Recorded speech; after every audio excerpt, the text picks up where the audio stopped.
Salut à tous, bienvenue sur Best Kicker pour une nouvelle vidéo de poker et de mathématiques avec moi.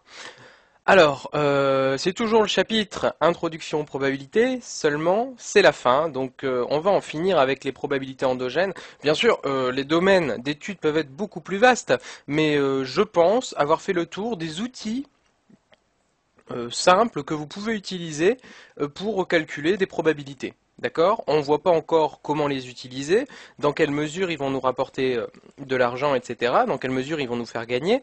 Donc voilà, c'était la première partie de cette série de vidéos qui était dédiée aux introductions aux probabilités. Alors, dans cette vidéo, on verra les inférences bayésiennes en premier, ensuite on verra la notion de cote, mais bon, bah, ça c'est juste un petit rappel parce que c'est vrai que je parle tout le temps de probabilité. Les joueurs en général, ceux qui vont au casino, ceux qui font des paris, etc., parlent en cote. Donc on verra la différence, bon, c'est très rapide, hein. Et à la fin, on fera un récapitulatif des choses qu'on a vues et des probabilités qu'il faut connaître. Enfin, faut pas les connaître, mais c'est qui sont bonnes à savoir en fait avant de démarrer une partie. Voilà. Alors au niveau des probabilités endogènes, s'il y a bien un truc important, un truc qui va vous donner énormément d'informations, c'est bien les inférences bayésiennes. Alors j'explique un petit peu ce que c'est. Alors les inférences bayésiennes, ça va être une méthode, on va dire une théorie de probabilité qui va nous permettre de revoir notre jugement sur les probabilités qu'un événement se produise en fonction de nouvelles informations. Bon, c'est ce qui arrive souvent en poker.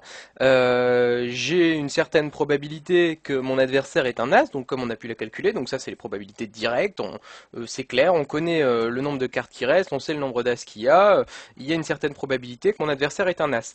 Mais maintenant, on peut y rajouter de nouvelles informations, comme ses actions, comme son comportement, enfin de toute manière c'est ses actions, hein, son comportement à la table, et donc tout ça, ces informations, elles peuvent redéfinir notre jugement et on peut pondérer nos probabilités.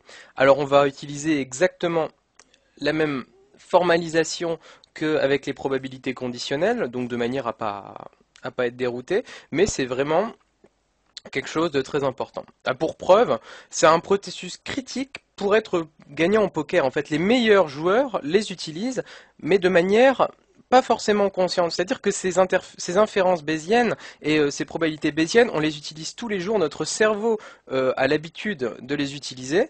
Et c'est d'ailleurs une condition sine qua non pour jouer correctement. Maintenant, on y arrive plus ou moins et on obtient des plus ou moins bons résultats et on est plus ou moins loin de la réalité. Dans tous les cas,